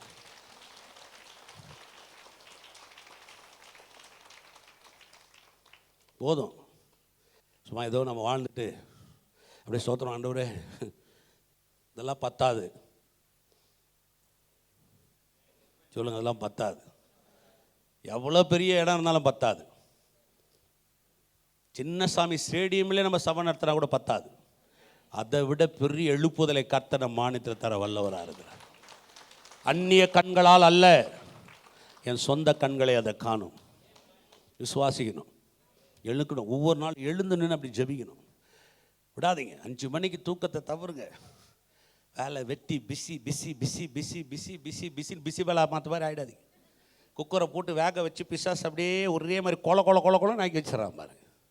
பிஸி வேலை பார்த்து எப்படி இருக்குதுன்றீங்க? கையில் எடுத்தாலும் நிற்காது, ஸ்பூனில் எடுத்தாலும் நிற்காது. அந்த மாதிரி கொலை நாக்கி வச்சிருந்தான். Busy busy busy weather busy weather. என்ன பிஸி? கர்த்தர் நினைச்சா அந்த கம்பெனிக்கு உங்களை ஓனர் ஆகுவார். அல்லேலூயா. ஏன்னா உலகத்தை ஜெயிக்கிறவனே யாரு சொல்லுங்க? யாருங்க சொல்லுங்க? யாரு? கர்த்தர் அப்படி தானே நான் சொன்னேன். நான் எதாவது சொல்லியிருந்தா நீங்கள் சொல்லலாம். நானும் எழுதி வச்சு வேதத்திலேருந்து எடுத்து யோவான் 5:4 பேசுகிறேன். தேவனால் பிறக்கிறதெல்லாம் உலகத்தை ஜெயிக்கும் என்று பாஸ்டர் ரமேஷ் எழுதினார்னா இருக்குதாங்க. தேவனால் பிறப்பதெல்லாம் உலகத்தை ஜெயிக்கும். யோவான் எழுதுறார், அப்படியே பரலோகத்தை பார்த்து எழுதுறார். என்ன ஆண்டவரை சொல்கிறீங்க? அப்படி தான் வச்சுருக்கேன். நான் அப்படி தான் வச்சுருக்கேன். ஒரு சந்ததியை நான் எழுப்புவேன். எனக்காக எழுந்து நின்று என்னுடைய சேனைகளாக இந்த பூமியில் நின்று நான் எதையெல்லாம் பார்க்க வேண்டும் என்று ஆசைப்படுகிறேனோ அந்த கிரியைகளாம் செய்கிற சந்ததிகளாக தேவன் உங்களை என்னை தெரிந்து கொண்டு வைத்திருக்கிறார். அதை விசுவாசிக்கிறீங்க? ஏமேன். சார் ரொம்ப பிரச்சனை. அதெல்லாம் ஒன்றுமே கிடையாது. எலிக்கு தேங்காய் சிப்பி வச்ச மாதிரி பிசாசு நம்ம பிரச்சனையை சிப்பி மாதிரி வச்சு காமிக்கலாம். அலை அலையாக கர்த்தர் நம்மளை ஆசீர்வதிக்க வல்லவரார். ஹல்லேலூயா. நான் சொல்கிறேன், பார்க்க முடியாத பெரிய பெரிய அற்புதங்களாக 2019 பார்ப்பீங்க. நான் சொல்கிறேன் பாருங்க, நான் எழுதி வச்சு நீங்கள் பார்ப்பீங்க பாருங்க. இதே 2019 டிசம்பர் இதே மாதிரி கடைசி சண்டே, இன்றைக்கி நான் பேசுறதை மறக்க மாட்டேன். ரெக்கார்ட் ஆகுது, டெலிகாஸ்ட் ஆகுது, யூடியூப்பில் இருக்க எல்லாரும். 2019 டிசம்பர் நீ பாருங்க. நான் சொல்கிறேன், ஒரு மாபெரும் காரியத்தை கர்த்தர் இந்த பட்டணத்தில் செய்திருக்க போகிறார். ஆமென். இணைந்து கட்டுவோம். அதனால தான் வேதம் சொல்லுது, சகோதரர்கள் ஒருமித்து வாசம் செய்வது நன்மையும் இன்பமும் ஆரோன் தலையில் ஊட்டப்பட்ட தைலத்திற்கு ஒப்பா இருக்கிற. அப்படியே வலிஞ்சு அந்த தாடி மேலே வருதான். கிறிஸ்து அந்த சுமலில் பார்க்குறாரு, அப்படியே நினைக்குதான் அவரை. நாம் ஒருமித்து ஜெபிக்கும் பொழுது அப்படியே பரலோகமே நமக்கு அட்டென்ஷனை கொடுக்குது.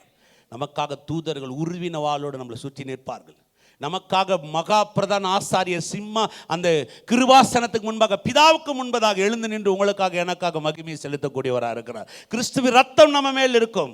அந்த சராசரம வான மடத்தில் பொல்லாத ஆவிகளும் துரைத்தனங்களும் அதிகாரங்களும் ஒவ்வொரு விசுவாசின் காலின் கீழே கர்த்தர் கொண்டு வர வல்லவராக இருக்கிறார். ஆமென். எத்தனை பேர் விசுவாசிக்கிறீங்க? பக்கத்தில் பார்த்து சொல்லுங்க, எழுந்துருங்க.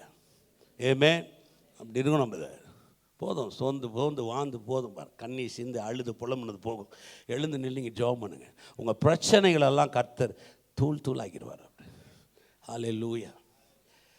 என் பிஸ்னஸ் எல்லாம் மாற்றி போடுவார் அவர். எத்தனை பேர் விசுவாசிக்கிறீங்க? ஹல்லேலூயா.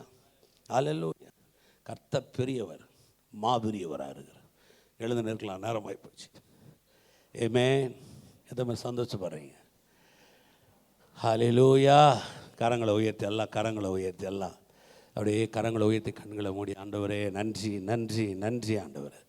நன்றி செலுத்தலாமா? நன்றி செலுத்தலாமா? ஆண்டவரே நன்றி. கேளுங்க, நீங்கள் கேட்டால் தான் செய்வார். ஆண்டவரே நான் அப்படி மாற்றுங்க ஆண்டவரே. ஆண்டவரே நான் அப்படி இருக்க விரும்புகிறாராச்சா? ஆண்டவரே நான் உங்கள் சேனை. ஆண்டவரே நான் உங்கள் சேனை. ஆண்டவரே கிதியோன மாதிரி ஆண்டவரே கழிச்சு கட்டதை விட்டுருங்க. தேர்ந்தெடுக்கிறதுல ஒருவனாக என்னை வச்சுருங்க ஆண்டவரே. சொல்லுங்கள், ஆண்டவரே என்னை தேர்ந்தெடுக்கிறதுல ஒருவனாக வச்சுருங்க ஆண்டவர். ஆண்டவரே ஜெபாவியை ஊற்றுங்க ஆண்டவரே. எல்லா கரங்களை ஊற்றுங்க. நான் உங்களுக்காக ஜெபிக்கிறேன். உண்மையிலே நான் சொல்கிறேன், உங்கள் வாழ்க்கை ஆவிக்குரிய தரமே மாறும் பாருங்கள். அப்படியே பெரிய லெவலில் கர்த்தர் மாற்ற போகிறார் பாருங்க. ஹல்லேலூயா. ஹல்லேலூயா. ஹல்லேலூயா. உங்கள் வாழ்க்கையில் நிறைய மாற்றங்களை கர்த்தர் உண்டு பண்ண போகிறார்.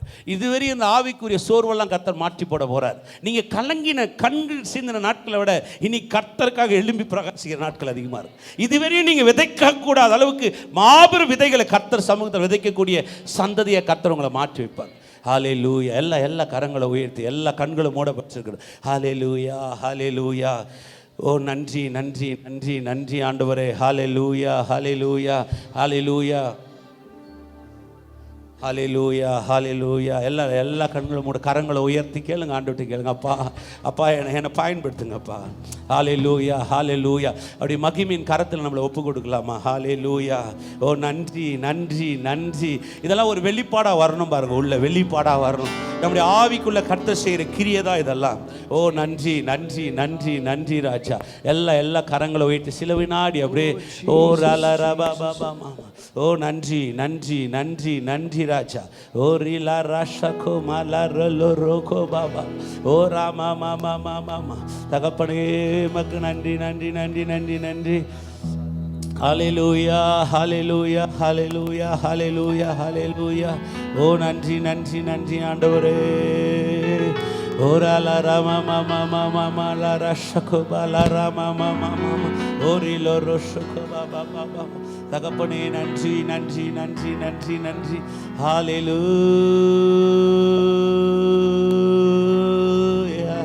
ஓ நன்றி ஆண்டவரே. ஆவியானவரே, ஆவியினாலும் அக்னினாலும் எங்களை அபிஷேகித்தவரே, நன்றி நன்றி நன்றி நன்றி.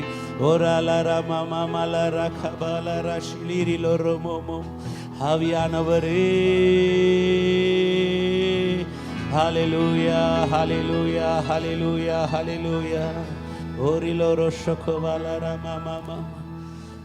நன்றி அப்பா, நன்றி நன்றி நன்றி நன்றி நன்றி நன்றி நன்றி. பலிபீடத்தில் என்னை பரனே படைக்கிறேனே இந்த வேளை. அடியேனை திரு சித்தம் போல ஆண்டு நடத்திடுவே. அடியேனை திரு சித்தம் போல ஆண்டு நடத்திடுவே. கல்வாரியில் அன்பினையே கண்டு விரைந்தோடி வந்தேன். கல்வாரியில் அன்பினையே கண்டு விரைந்தோடி வந்தேன்.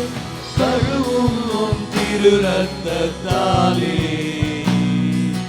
கரை நீங்க இருதயத்தை. கழுவும் திரு ரத்தத்தாலே கரை நீங்க இருதயத்தை. பொன்னை சாம்பலாய் மாற சுத்தாவியே அனல் ஊற்று. ஜெயம் பெற்று மாமிசம் சாக தேவாருள் செய்குவே. ஜெயம் பெற்று மாமிசம் சாக தேவாருள் செய்குவே. கரங்களை உயர். கல்வாரியில் அன்பினையே கண்டு விரைந்தோடி வந்தேன். கல்வாரியில் அன்பினையே கண்டு விரைந்தோடி வந்தேன். கழுவும் திரு ரத்தத்தாலே கரை நீங்க இருதயத்தை. கழுவும் திரு ரத்தத்தாலே கரை நீங்க இருதயத்தை. நீரென்றி என்னாலே பாரு ஏதும் நான் செய்திட இயலே. சேர்ப்பீரே வழுவாது என்னை காத்துமக்காய் நிறுத்தி. சேர்ப்பீரே வழுவா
கல்வாரியின் அன்பினையே கண்டு விரைந்தோடி வந்தேன்.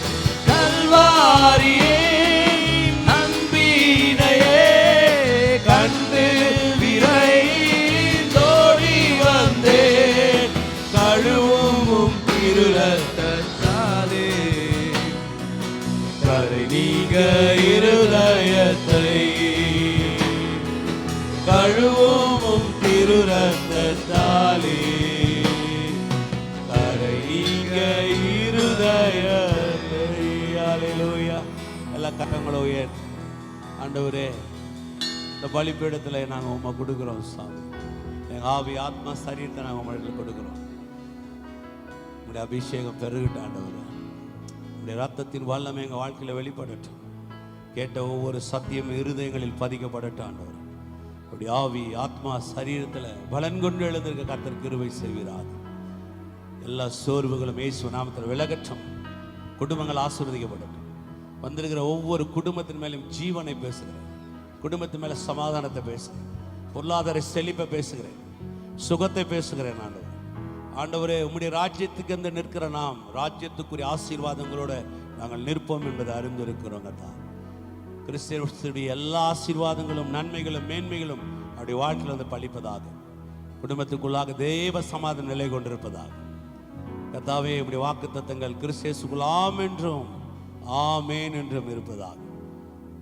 பெரிய காரியத்தை செய்யுங்க சுவாமி. இயேசு நாமத்தினால பிதாவே, கரங்களை உயர்த்தி கர்த்தராகிய இயேசு கிறிஸ்துவுடைய கிருபையும் பிதாவாக தேவனுடைய அன்பும் பரிசுத்த ஆவியானுடைய அன்பின் ஐக்கியமும் இன்றும் இன்றும் சதா காலம் ஒருத்தரும் இருப்பதாக.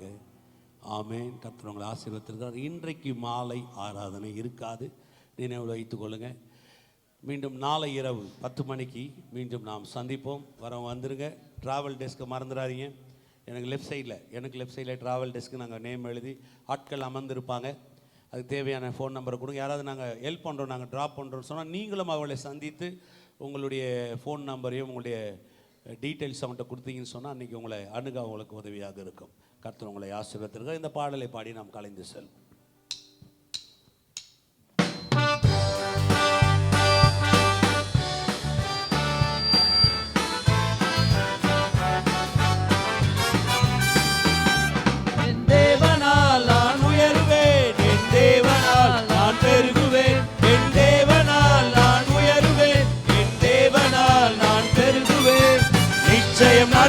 நிச்சயம் நடக்கும். சுற்றி உள்ள கண்கள் அதை பார்த்து,